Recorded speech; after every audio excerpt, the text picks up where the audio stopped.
Nice. Sweet. So let's see. You should get some notification that we should have started yet another exciting episode of the Resurrecting Civility podcast. We'll see if it's exciting or not. I think we are live. Some sarcasm. No, not exactly. Just, I think that's it. So John Rose, what you been thinking about? We should get some notification that we should. Sorry, guys. Started.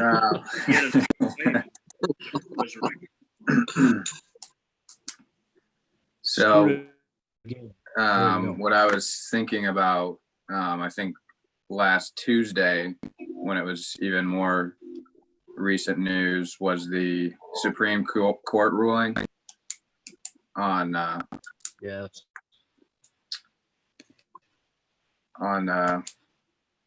Title.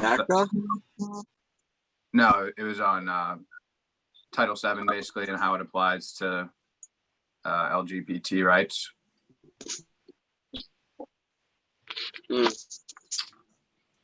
Right. Yeah, and so that was really big news. Kind of shocking that we still needed a ruling on it. Like, it seemed crazy to me that you could still discriminate against people that subjectively.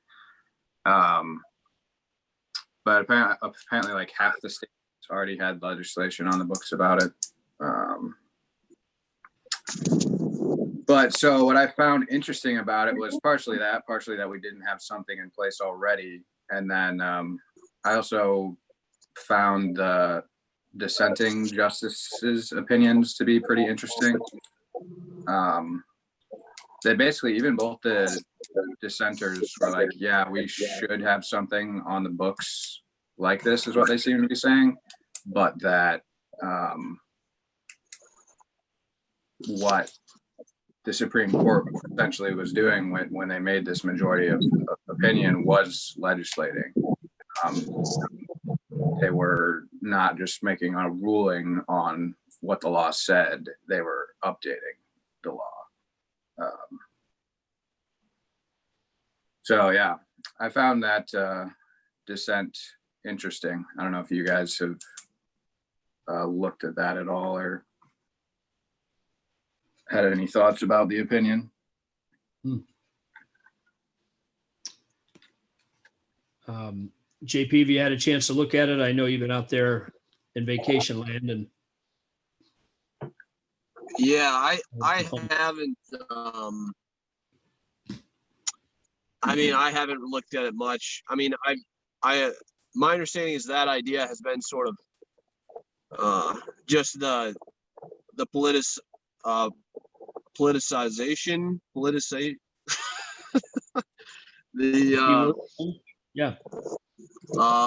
the judiciary. My understanding is that's been a growing concern over the last 15 years, probably for a lot longer. But I read an article in the New York Times about that a few days ago. But I haven't read anything about this particular decision. Gotcha. I've read around it, but I haven't dug in as hard as you have, John Rose. I haven't read a whole of either the majority or any of the dissenting opinions. I've read a few analyses about them from various folks, which of course had selections from those opinions included. But the interesting thing to me was first just who joined with who. Was Gorsuch and Roberts joining with folks who you might not be as surprised to see on that. People for whom the at least the caricature of who supports change in civil protections around sexual orientation, lifestyle, etc. thought to be more of a liberal left comfort zone, something like that. And to see Gorsuch and Roberts join, those justices who or traditionally think along those lines. Yeah, the 6-3 ruling when everyone thought it'd be 5-4 the other way was pretty impressive or surprising. Yeah. And the interesting thing about it was the majority opinion was written by Gorsuch. They didn't just join, he took the lead. And the way I understand him to have argued, and again, I haven't really prepared this, but I think it went something like this. John, did you see it this way? That look, granted that the legislators, the framers of the law, shouldn't use framers here, reserved usually for the founders, but the people who wrote the law did not have some of the current uses in mind. So if somebody was trans, trans folks, for example, were not considered generally in the sexual orientation focus, right? It was originally meant to keep gender discrimination from happening in fairly conservative, now thought to be fairly conservative views, called maybe fairly traditional views of gender, of an understanding of gender. And it was no part of their view. And I don't think that the opinion stated that it was any part of their view, that they really meant, say, trans sections. That said, I don't think that was the focus. I think the focus was instead, look, what they really meant was that the sexes ought not to be treated differently when it comes to employment.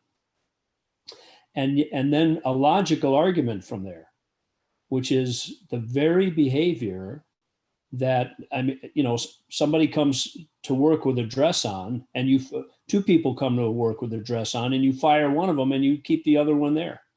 And what's the difference between them? It's their gender. It's precisely the difference between them is precisely what it was that the people who wrote the law were pointing to as the thing that ought not to be the basis for discrimination in employment. Yeah. And I mean, and that argument does certainly make sense to me. But yeah, I think, I don't know if this was just an example from the article I was looking at, or this was actually in the dissent.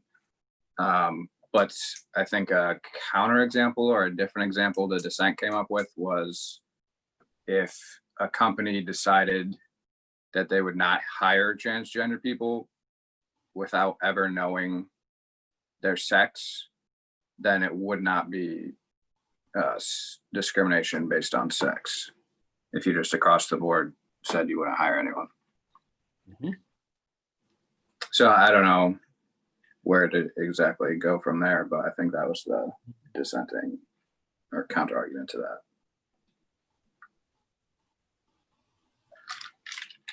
Yeah, that's interesting. Suppose a company, just playing with this idea for a moment, suppose a company said, look, I'm not going to hire anybody who's in an interracial marriage. But this is not racial prejudice because I'm not telling you in advance, right?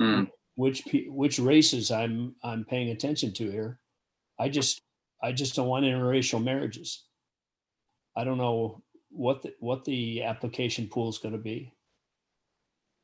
Yeah, right. I mean, that's certain. I mean, that would certainly be unacceptable. You would think it's discrimination based on race, although admittedly at one step removed, maybe a veiled step, or maybe a thinly veiled step. That's what I mean. But still removed. Yeah. Whereas, say, the veil doesn't seem quite so thin in the other direct. It doesn't seem quite so thin. But maybe it ought to seem. That's a good question. How ought it to seem? in the sexual, in the case of,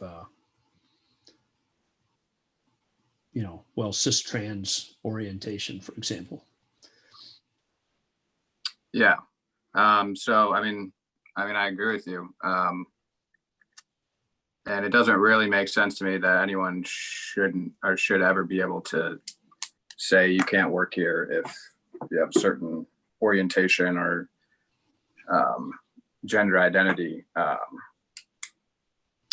But I mean, I don't know how to think about like very religious institutions. I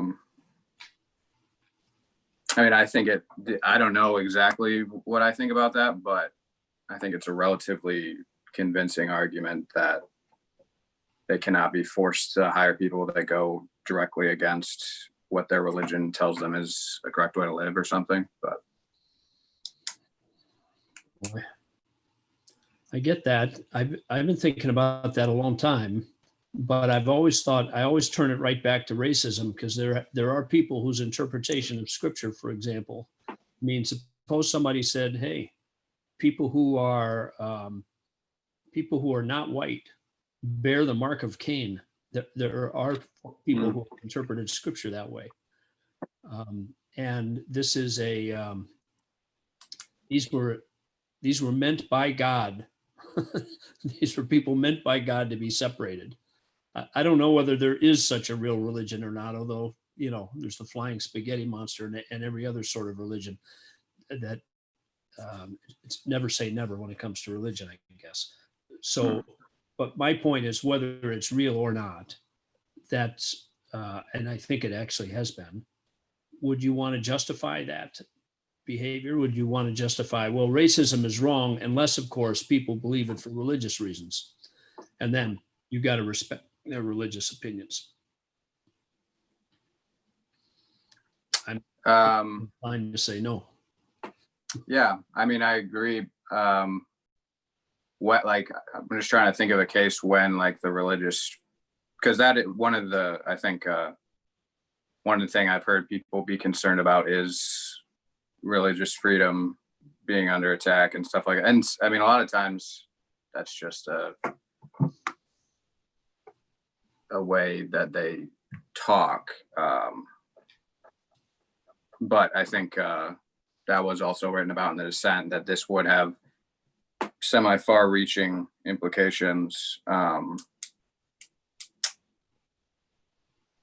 Is there, I guess I can't really think of a case that they're talking about, but it always seems to get brought up. I'm not sure I can make that case myself, but let's go after it a little bit. But first, I have to admit, I'm pretty amused by JP's effort to try to cut that piece of glare off his video. It's a real struggle, Dave. Right. I'm in a different car, and it's a lot hotter today. Yeah. Oh man! Make a little envelope umbrella here. Oftentimes, you're almost there. Okay. That's close. That is pretty close. That cut down the glare substantially. Yep. All right. I'm going to forego the charger here. All right. Yeah. All right. That's good. So John Rose, can you set that up again? I get that. I get that you were saying you couldn't go as far as you wanted to go with the argument, but you might try and state again the direction you were hoping. I just know that a lot of times when like these types of situations, like stuff with like the baker and the cake, people always talk about religious freedom being under attack. And yeah, I mean, at the end of the day, I guess I think that, I mean, I would never agree that a Catholic school could fire a teacher for being gay or lesbian. I think that's insanity. I'm just trying to think of like, what are the cases where there is a legitimate argument where that, or one, because I'm having trouble thinking of one. You're having trouble finding a maximally sympathetic case for let's give religious freedom its due here and allow for a little bit of encroachment on some other kind of rights. Yes, basically. Okay. Yeah. It's a good question. Well, you don't have to go far to find candidates. People will stick their hands up and say, pick me. Yeah. All kinds of folks who think that, who pull religious freedom arguments. And some would say they're just essential. There are lots of schools. I mean, don't want to pick on any particular version, but I think you don't have to go far to find religious schools who will say, we're not going to hire person X, person Y, person Z, because their behavior is not in accord with what we teach as right behavior. In fact, in some cases, you could imagine somebody who's supposed to be teaching that very thing as right behavior, and yet they don't practice what it is that they preach, so to speak. And I think there's a lot of cases of that sort. Yeah, I mean, that's not a super convincing thing to me. I mean, we have like fat gym teachers and unhealthy doctors. I mean, yeah, religion is certainly a little more important, but I mean, I don't think you have to live out every tenet of something to be able to talk about it. Well, I mean, it just depends on how much it matters to you, right? I mean, it's like, it's hard to speculate from the outside. I mean, I don't know. It depends on, yeah, I mean, if it's something you actually really care about, like having, like if you really believe that living a homosexual lifestyle is sinful, and I feel like even from their school, perspective, I mean, I'm sure plenty of teachers sin in other ways on their off time, but I mean, it's not like it's absolutely the business of the school to determine that. I mean, they say it is, but it doesn't make sense to me. Yeah. What do you think, JP? Yeah. They're not policing all the other sinning that everyone's doing. So yeah. Yeah, I mean, I guess it just depends on I mean, it seems to me that it kind of depends on it kind of depends on how the person is acting in the space, I guess. Like, I mean, a don't ask, don't tell policy seems kind of silly. But maybe if at a Christian school there's a trans teacher or a gay teacher, and they're like trying to celebrate that their identity is that in the school, when the school explicitly teaches that as sinful, I mean, I could see that being problematic, but if the teacher's being private about it, I don't see why that would matter. I don't know.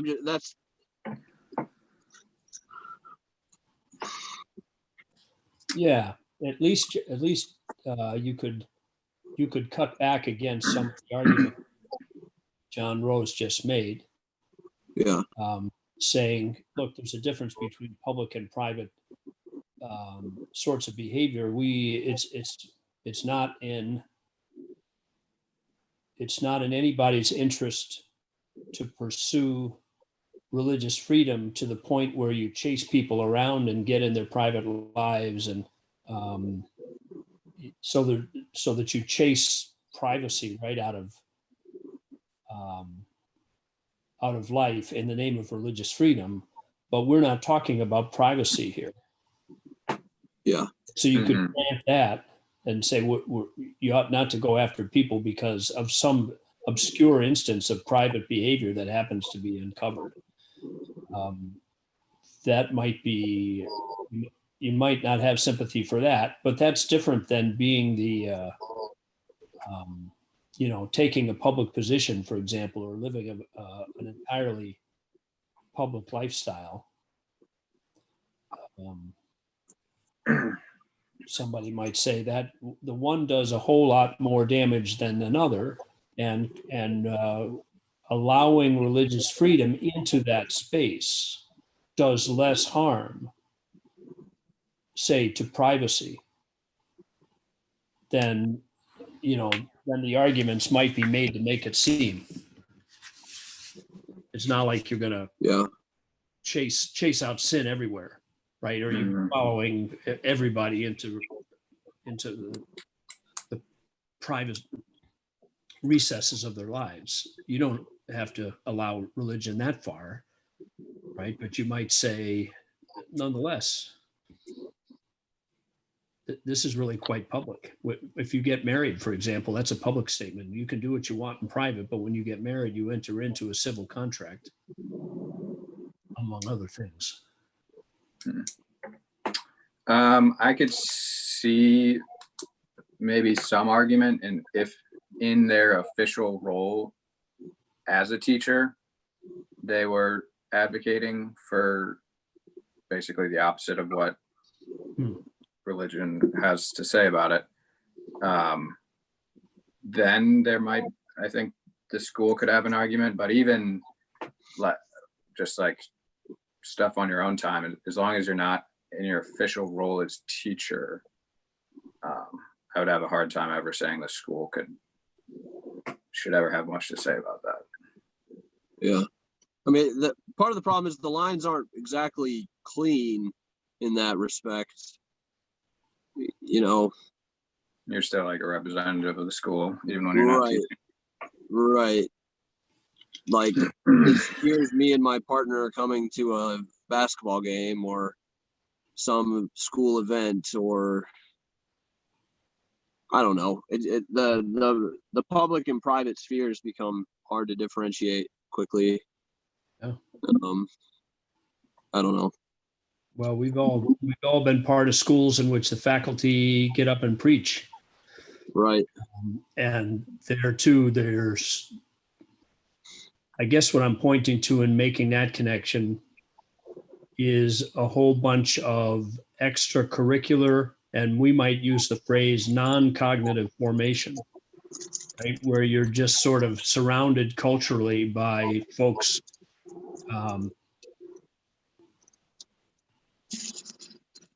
If the public lifestyle of the teachers makes it plain that certain kinds of religious statements, religious teaching, religious direction is basically up for grabs. There's no, it isn't true. It isn't true, or at least it's not uncontroversially true. Mm-hmm. And so, and you could imagine that you can't protect people from controversy all over the place. The question is, can you protect them from controversy anywhere? And can you protect them from controversy in a school context in particular? And here we're talking private schools, I take it. It's another question whether if taxpayer dollars are supporting it. But actually, these public schools are getting tax exemption, right? So it's not as if there's no public. The private schools are getting tax exemption. Exactly. I must have misspoken. Yeah, the private schools are getting tax exemption, so they are a public educational entity. And and then I think like charter schools as well are technically private, but they get semi-funded through public dollars. Mm-hmm. Yeah. So should those folks have a right to use the phrase that I've used earlier, this non-cognitive formation of their students, where the whole culture makes things that the school says to be good, teaches to be good, explains to be good, and also looks good, just looks appealing, looks like just right down the pike, just the way to go.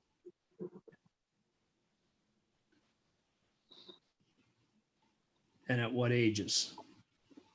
Are there no ages?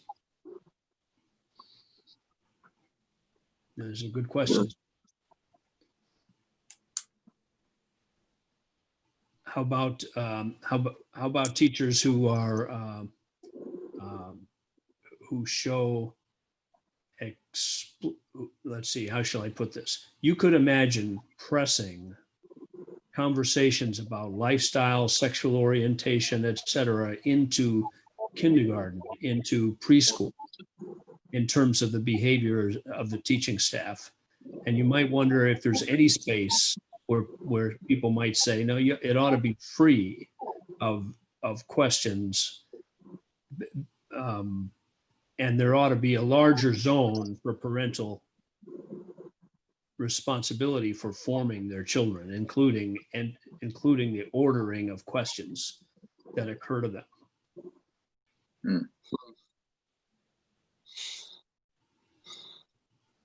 But I don't know. I mean, it's a kind of sheltering. I've used the phrase fertile sheltering myself. You could imagine thinking, right, that it's good for people to grow up a certain way.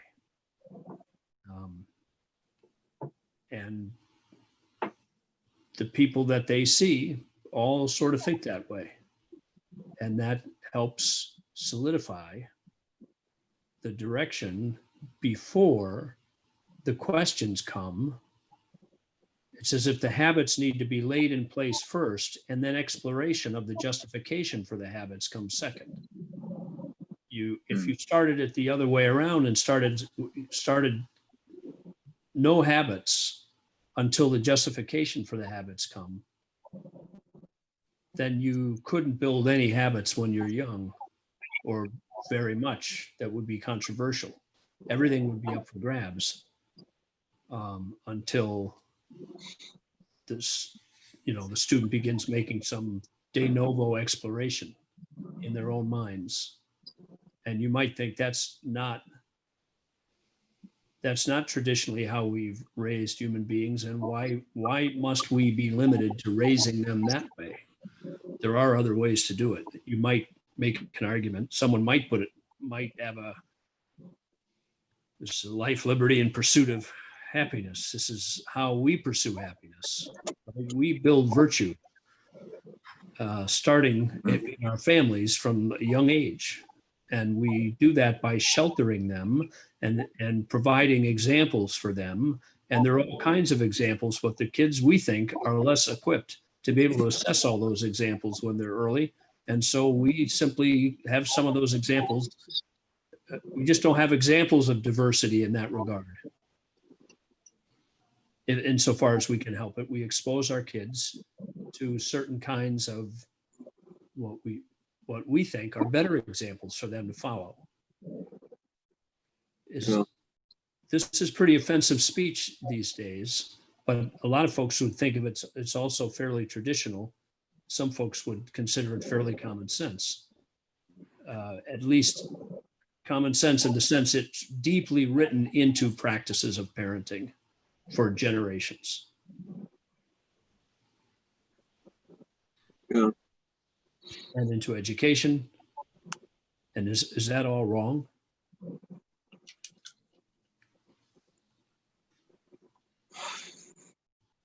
Yeah. I mean, it seems like almost everyone would agree with that. It's just where what's actually virtuous, right? Yeah. I mean, that's the crux of the issue. And how discriminatory can you be in what you decide is virtuous, right? Mm-hmm. I mean, that's basically the business of religion, it seems like, too. Those are the hardest lines in the sand for what's virtuous and what's not virtuous. I don't know. Well, how about politics? How about political lenses?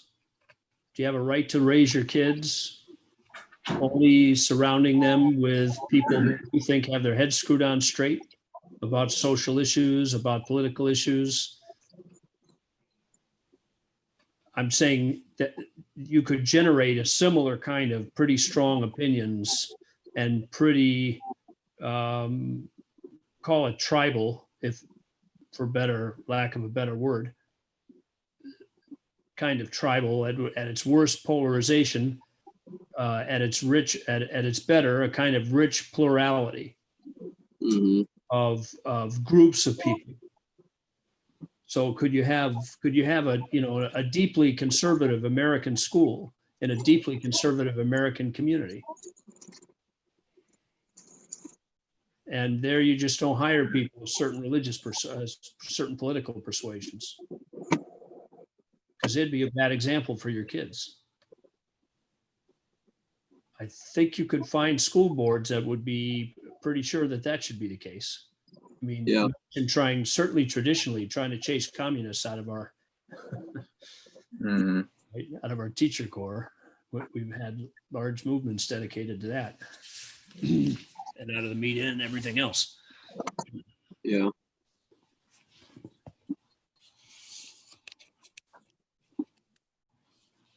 Yeah. I mean, man. It all gets pretty complex and really hard to legislate on, at the very least, let alone think about or have a very concrete opinion on. Yeah. Yeah, we seem to lack a model.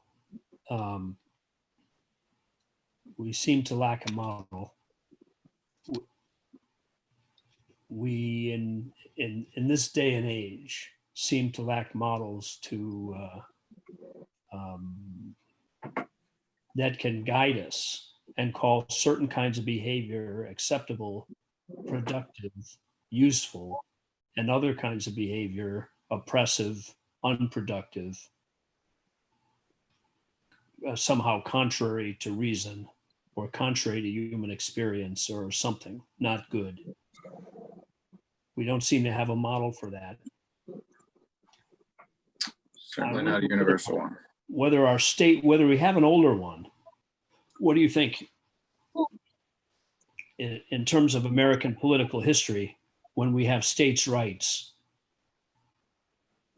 especially in the earlier days where you had pretty strong you had a much stronger set of state rights, right? You had governors, for example, appointing senators, if I'm remembering correctly. Very, very strong.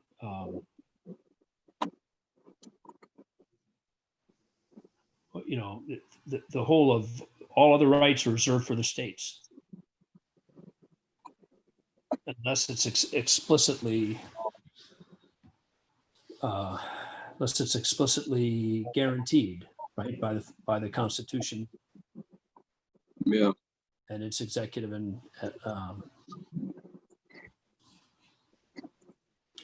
court. Judiciary. You could imagine that. You might say we're founded on an experiment in a way.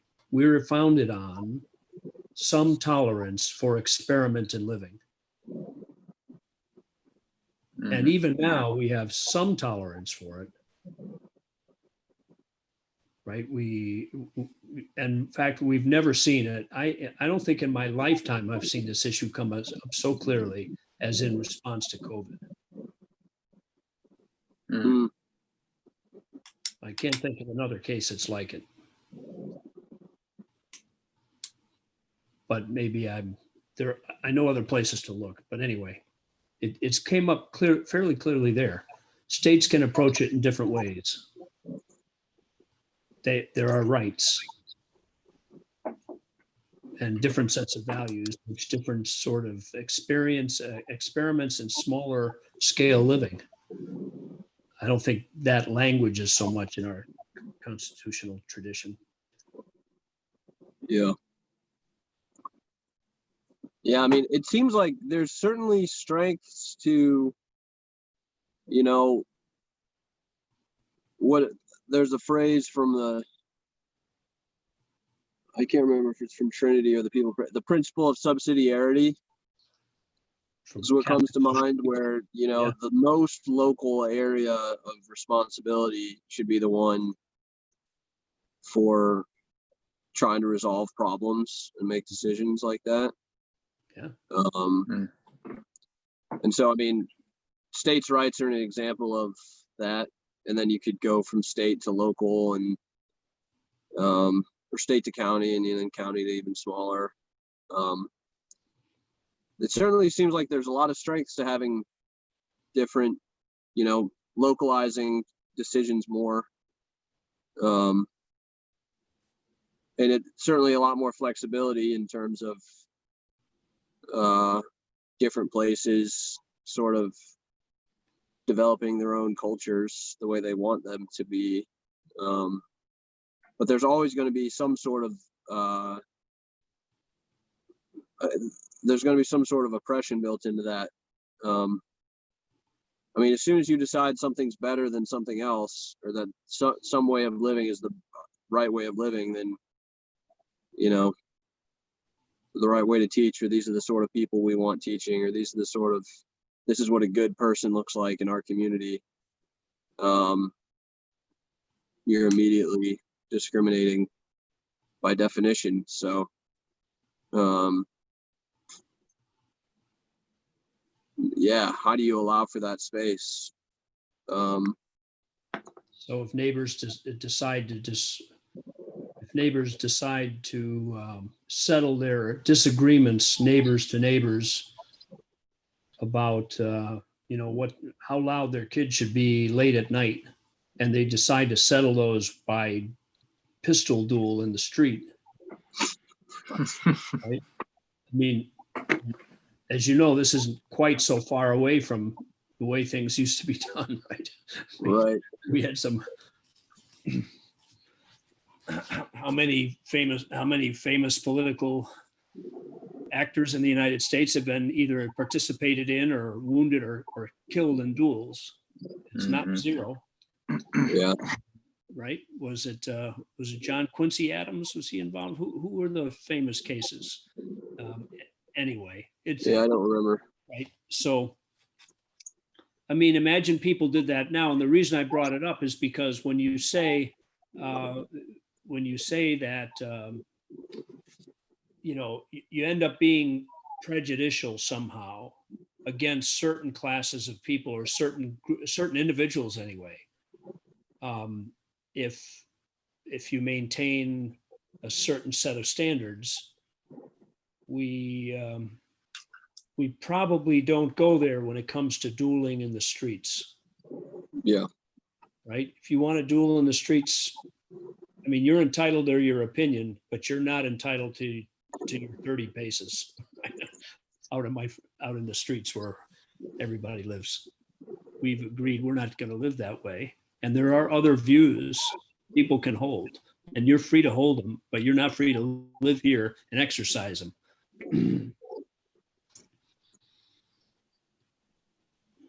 Yeah. And there, we don't think of that as prejudice. We don't think of it as authoritarian, do we? I mean, it doesn't have the same ambiance. We don't recoil against those kinds of behaviors. We think they make sense. Yeah. Yeah. Well, I mean, I think violence, resolving disputes by violence is a particular, I don't know. I think giving the state a monopoly on violence is a pretty good idea. But doesn't sound very Second Amendment friendly, John. Yeah, it's true.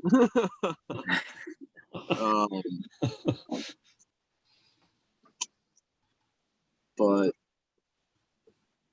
I mean that in that situation where, sure, fair enough. Yep. Like clearly, you know, if you can't resolve something like that, there needs to be peaceful ways to resolve things. But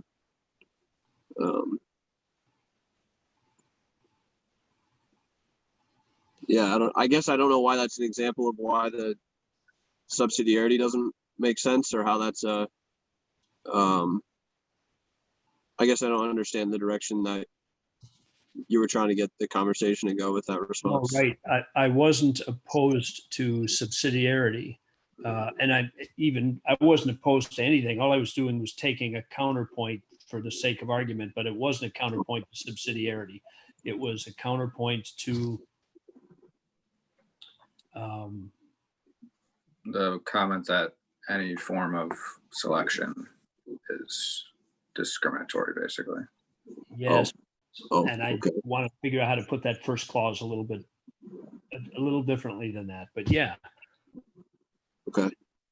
that there, Yeah. it's that we feel somehow it's discriminatory or oppressive or something, right? If we say no to certain kinds of behavior, and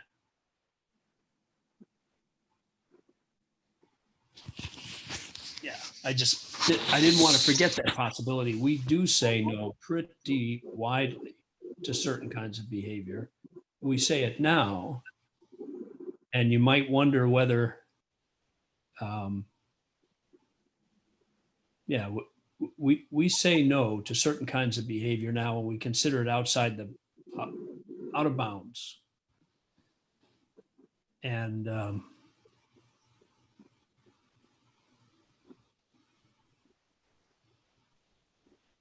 those standards change from time to time, and they have varied in the United States. And we might tend to think we're moving toward enlightenment all the time. But here it would be helpful to think of something that there might actually be a rational case for something that we just don't tolerate. And I didn't pick such a case when I talked about dueling in the streets, maybe. I'm very pro dueling. Doesn't have, with the exception of a few wackos, it doesn't have a, sorry. Go nuts on your own property. What do you say, John? You can't have a dueling club? I think you can. Get out of here. I think you cannot have a dueling club. You can have a fight club, maybe. You might be able to get away with fight club. We don't talk about that. I get it. but not with pistols. Yeah. I'm pretty sure you definitely wouldn't talk about that, because you'd spend a long time in jail if you did that. And it just doesn't matter what side you're on and what agreements you made, et cetera. Sorry, you're not allowed. You may not settle it that way for the sake of the common good, right? Because passions overheat. They move us in that direction. It does way too much harm. The argument's not that hard to come up with, at least to try it, to preclude that kind of activity. But if we took Aquinas's teaching about the universal destination of goods, and that the Creator has supplied a surplus of goods for all of creation, and then when those who don't have enough encounter others who have more than enough, they may take what they want without wrong. It does not belong to those people who've accumulated surplus, not when there are people who have their basic needs unmet. And imagine we took that traditional claim seriously and started behaving publicly according to that principle. There we'd find ourselves outside the political mainstream real fast. Mm-hmm. And maybe for reasons that might be not so hard to defend.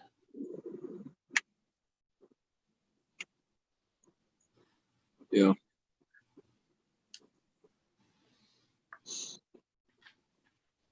So I'm only fishing for the possibility that we ourselves are stuck and this is the way we do things. And without as much reflection on what it is we're doing and why. And we ourselves look down on, are hostile to. But we think we have, people who've got different views, but we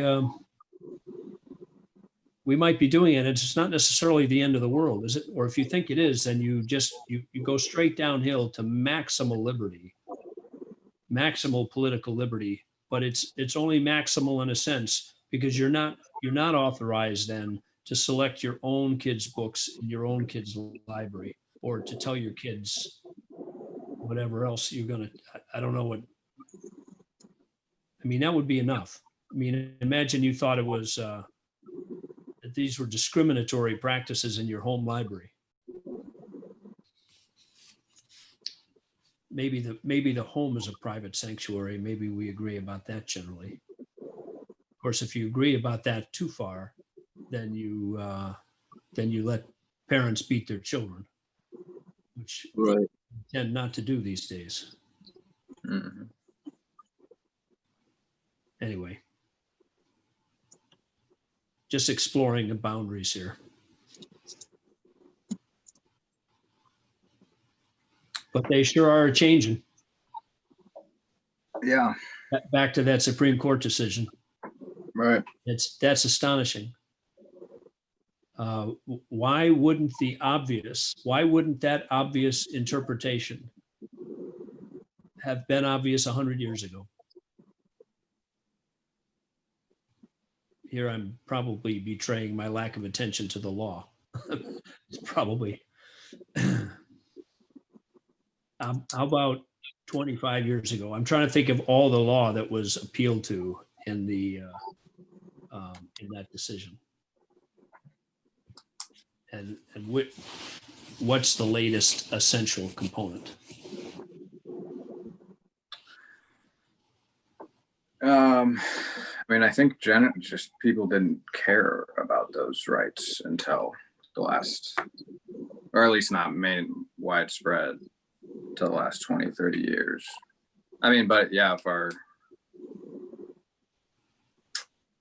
our justice system was actually about finding the truth, maybe it would have, but I don't know if it really is. It's still subject to our cultural norms. Yeah. You all probably saw the what's the name of the it's the name of the movie about Turing. It's the name of his computer. Enigma machine? No, that's what he cracked. That's what he cracked. Imitation game? Imitation game, yeah, right. Yeah. That's not the name, it was a computer, but that's the name of the movie. I'm just thinking of his experience in life toward the end of his life, right? And how society came down on him. And if you think that that's at all a realistic portrayal, isn't it astonishing that we didn't care about it?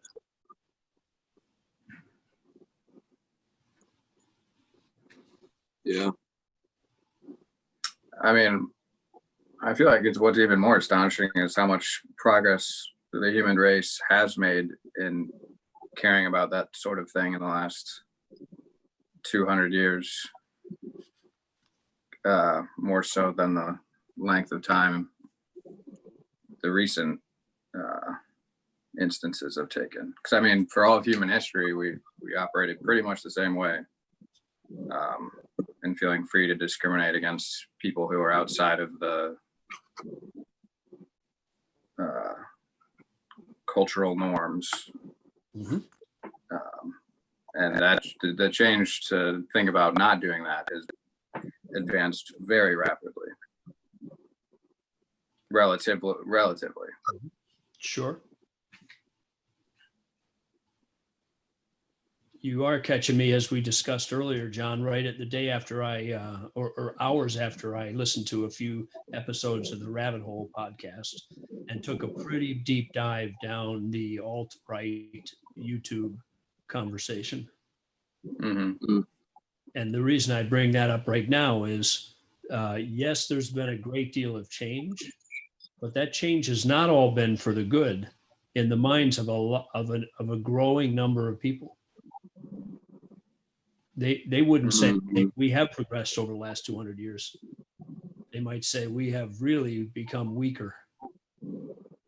Or frankly, I don't hold that view, and I find it sort of repugnant to even articulate it. But I also find it repugnant not to be able to articulate it, because you've got to be able to articulate it to understand it, and to be able to come to grips with it, and even to respect the dignity of the people who hold it, even if you find them really missing some things. You ought to know with some precision what it is they're missing, because you really understand what it is they have. Yeah. That's a painful admission in this particular case. Frankly, it is painful for me. This is just true confessions. I find it painful to put it that way, but it is, I think it's true anyway. I do think you really have to understand people's positions. But in any case, there are such people who don't see even racial equality as progress. They see it as denying fundamental facts about the human condition. Again, it hurts even to say those words. It's a microaggression to tolerate them from other people's points of view, right? It's a painful, it is painful reinfliction of positions that ought to have been shaken out of public discourse through the shared experience of human beings with one another. That's what I actually think has happened. My view is we have shaken those things out, and that is the right way to look at it. But there are people who don't see it that way. I mean, I think there will always be people who see it that way. I mean, it's never going to go. They're not always growing, and they haven't always had an echo chamber construction technology. Yes. Yeah, you're right. This is the unique technological aspect of YouTube has probably changed the trend of that type of thinking from dying out to perhaps getting stronger than it was previously. Yeah.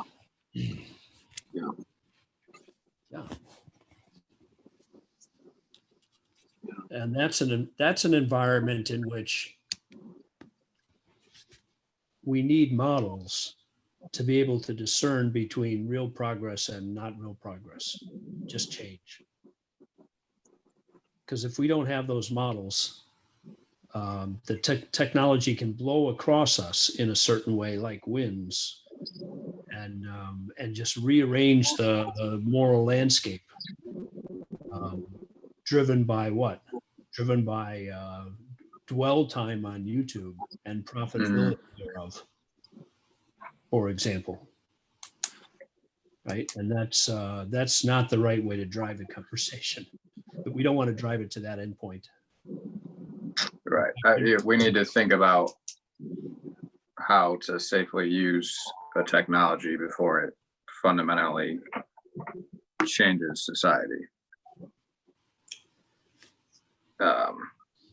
I think one example I've heard before is like in the past, nobody used to have seatbelts in cars because it wasn't legislated that everyone had to. And many years later, after a bunch of people died, we ended up getting seatbelts in cars.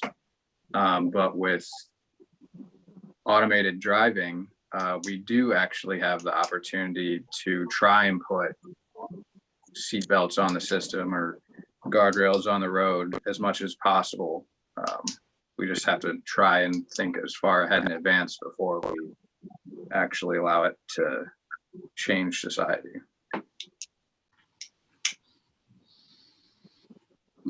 But I mean, with all these other technologies, they're already kind of out there and fundamentally changing society, and we don't really have any precautions for them, or we haven't put much thought into how these massive platforms should have precautions put into them.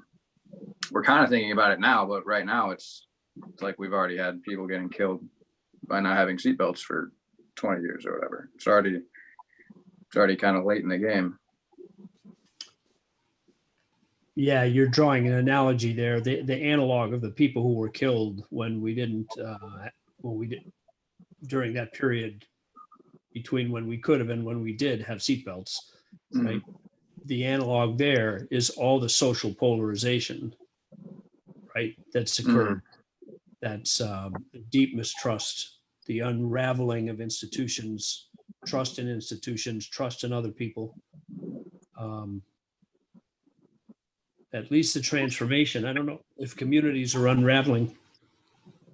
I don't know if you think families are unraveling. There's certainly family structures changing. They might be unraveling. I mean, blood used to be, they used to say blood is thicker than water, but I don't know if it's thicker than blue and red in the most extreme cases. My guess is there are lots of families that are split by differences in that area. I don't have any statistics, but I think that's the case. Certainly seems to threaten the stability even of family or of any other social institution. Certainly seems to be threatening our courts. Yeah, certainly. So technology, fixing it by technology is one approach to it. There's law. There's what technology there is to be used. There's what laws there are to ensure that various technologies are there to be used. That's a second area. But then there's also social resistance to these tendencies. And it could be that that's a third area, right? It could be you're not going to be able to fix it all with law and technology, and that there's something else that needs to be present.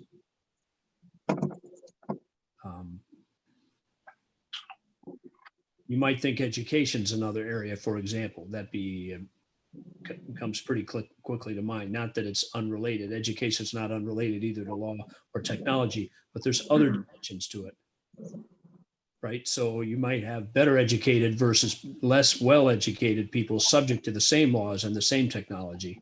They might not have been able to produce the same laws and technology, but under those,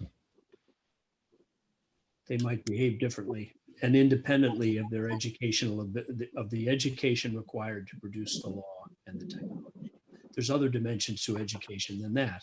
To be able to think through the implications of the way information is being passed toward to you, or the way you're chasing it. So that certainly is a piece. But that gets us at whether culture is an issue as well. Education is more of a cognitive formation, although there's maybe non-cognitive dimensions to education too. We talked about some earlier. But there too, we need a model, or some kinds of models. We need a discussion of models, it seems to me. Because right now it seems to me we don't have much of a discussion of models. And as you all know, I'm pushing a model. But whether it's that model, whether it's a need for high information flow network of rich communities, that sort of discussion, that's a model. Maybe there are other models, but we need something like that. We need some kind of framework to figure out where to go and where do you put your time and attention? and why? In order to stop this, what seems to be an erosion in almost in an accidental direction. It's not, I'd call it accidental in the sense that the social outcome is accidental. The acquisition of wealth by the pursuit of the strategy, that's not accidental, that's unbelievably intentional. Mhm. Yeah.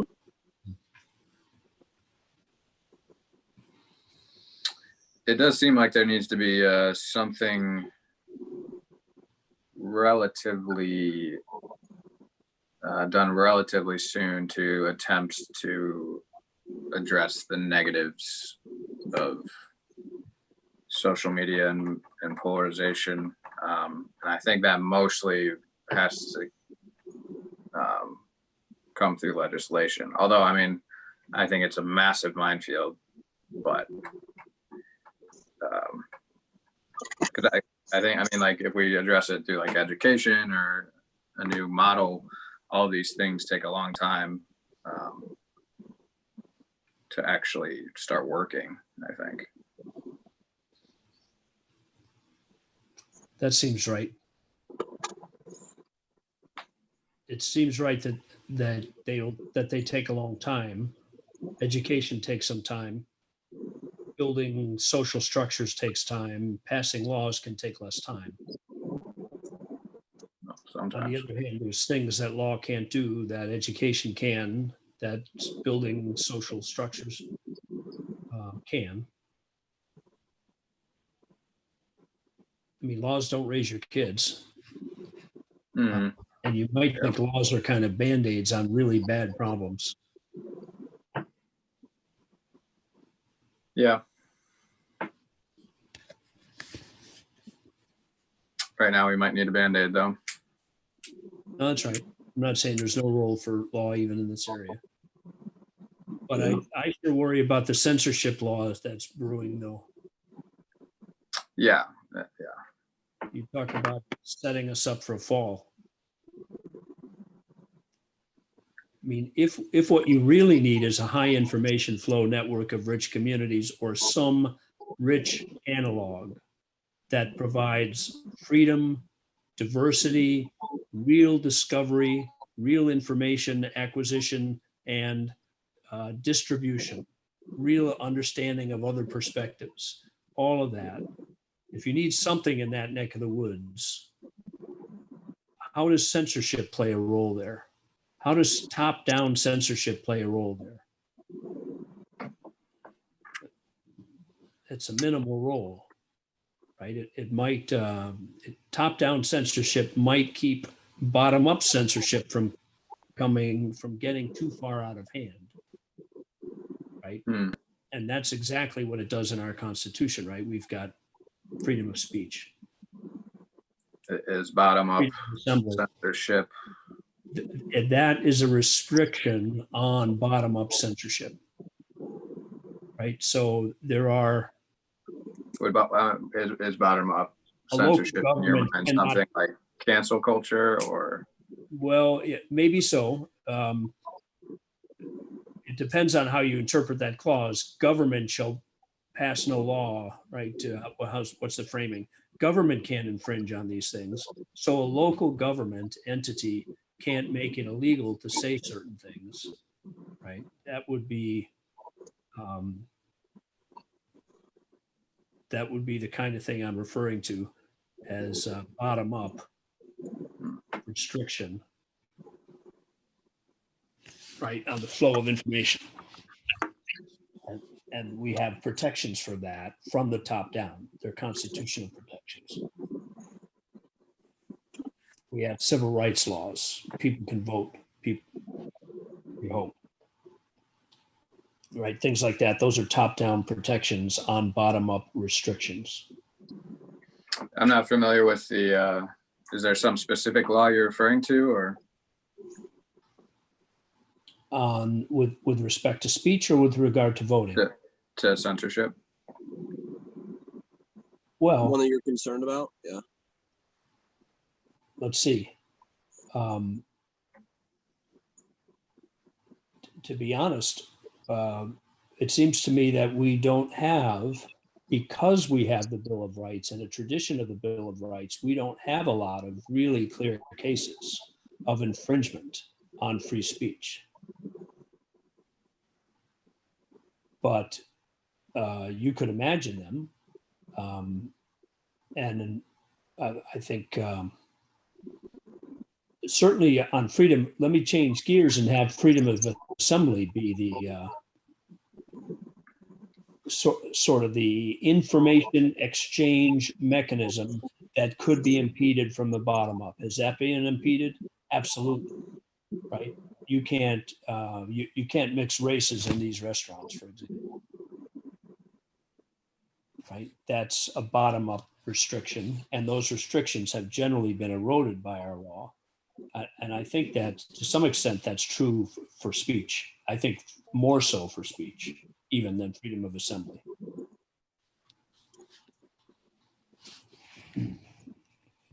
So I guess I don't have great cases where, except, yeah, not bottom up restrictions. It seems to me the restrictions that people get away with regarding freedom of speech tend to be top down restrictions, not bottom up.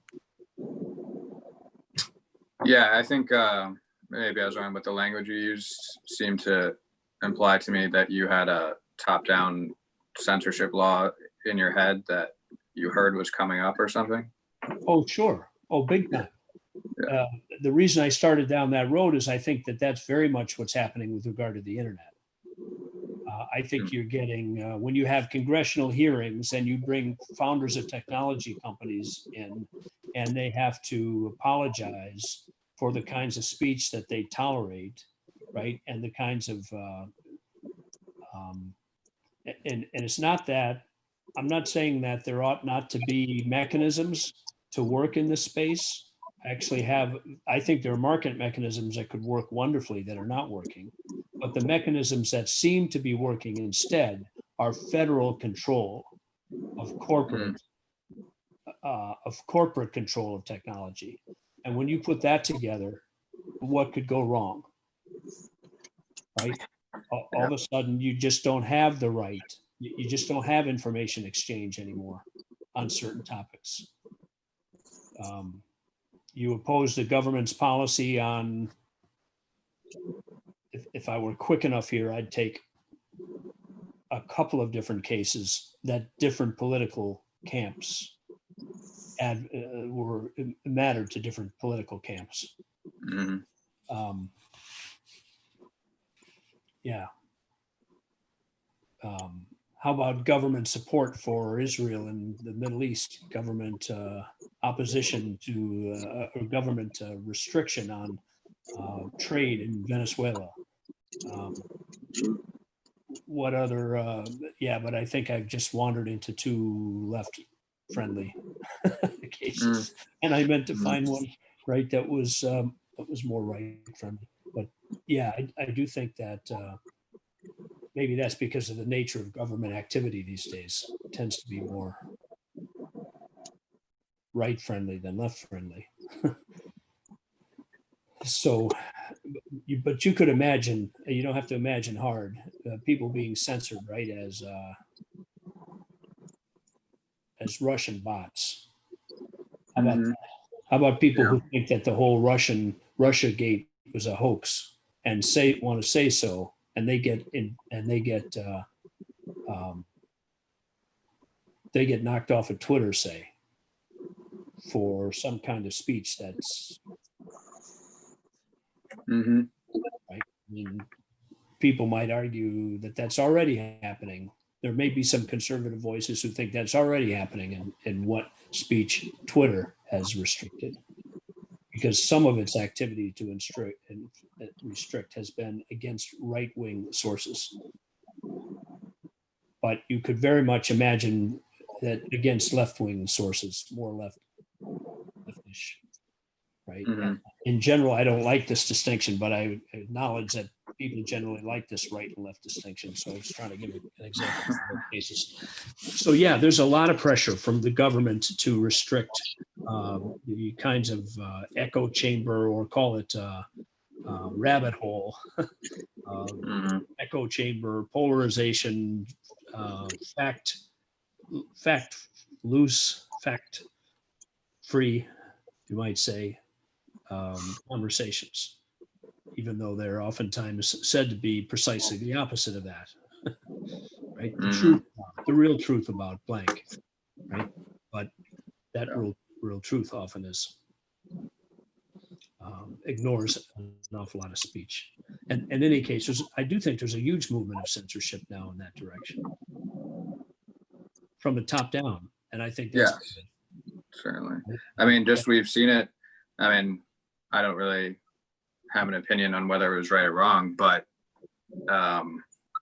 just in the last couple of weeks, we've seen Twitter putting notifications or warnings on a couple of Donald Trump's tweets. So yeah, I mean, that's Those are the ones I had. so they're not removing it,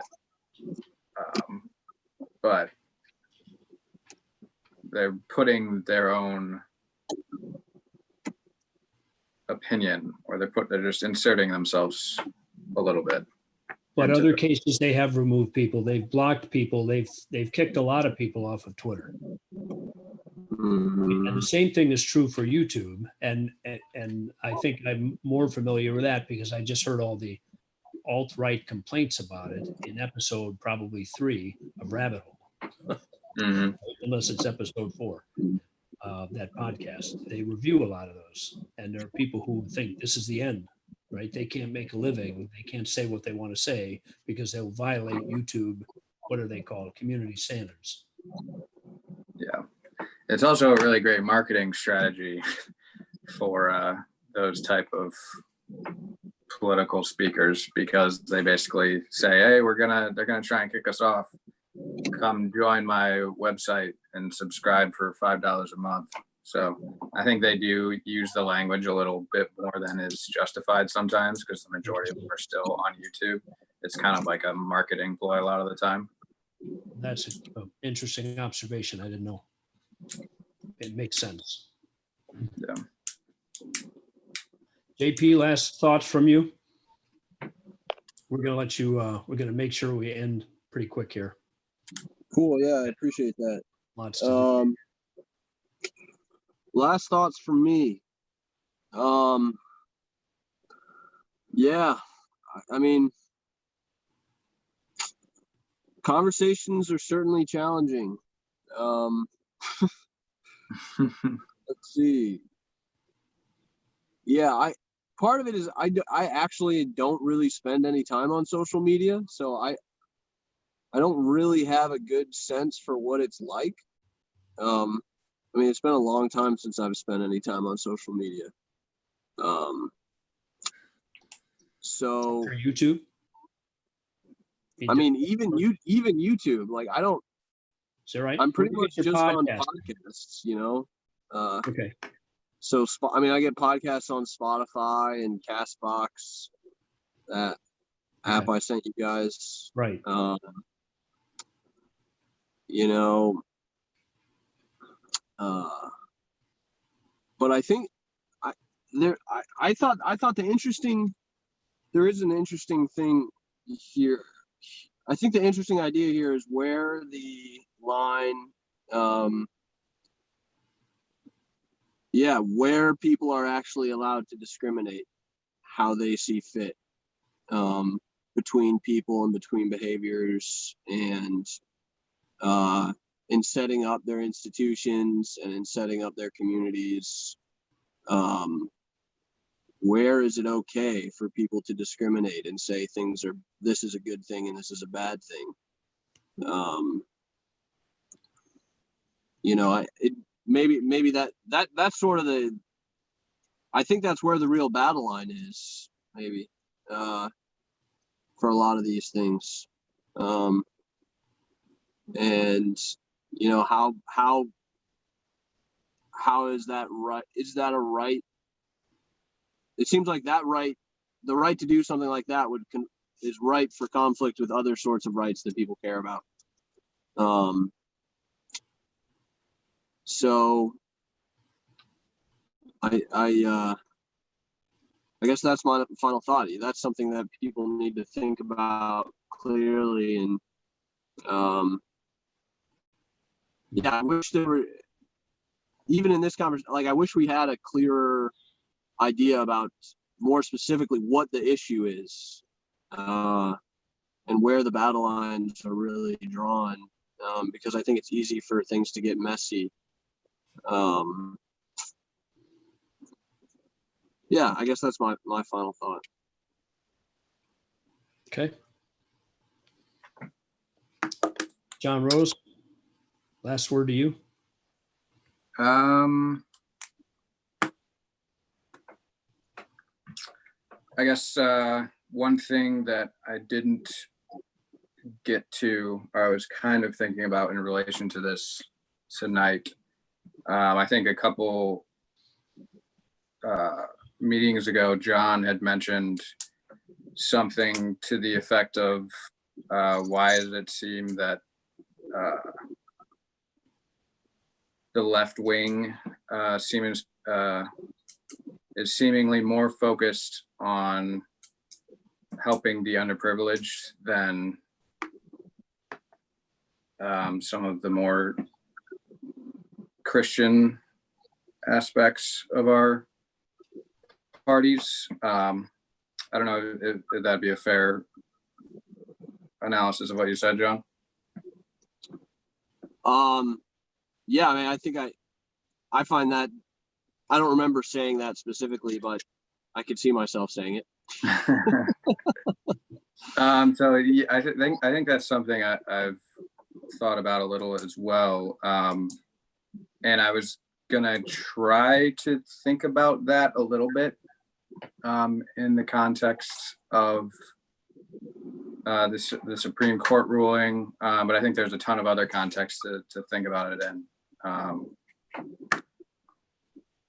But yeah, I guess that's just my closing thought is we didn't get to that. I think it's an interesting conversation where I don't really know where to begin, but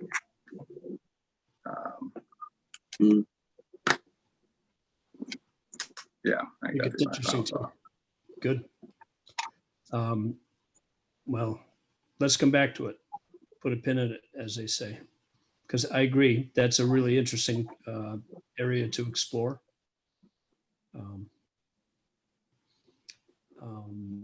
When we explore it, I think we'll also want to explore the ways in which religious thinking is co-opted for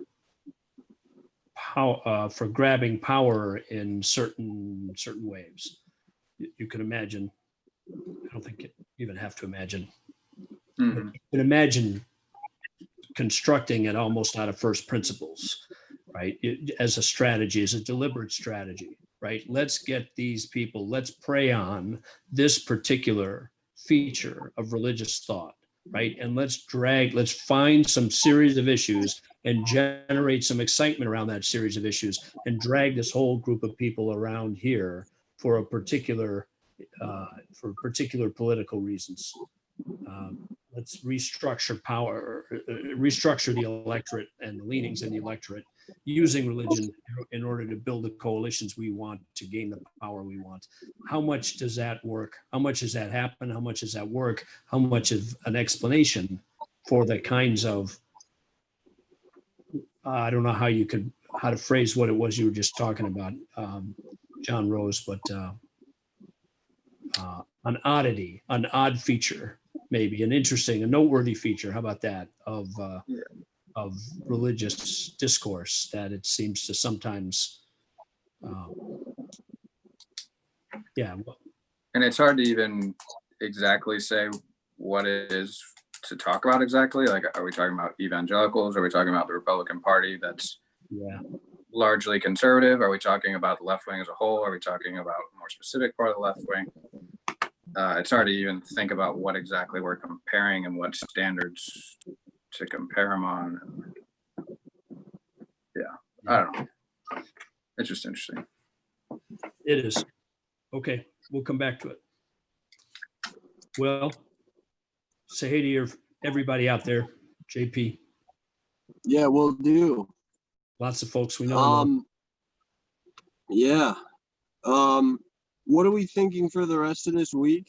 We're thinking we're not going to be on for the rest of this week.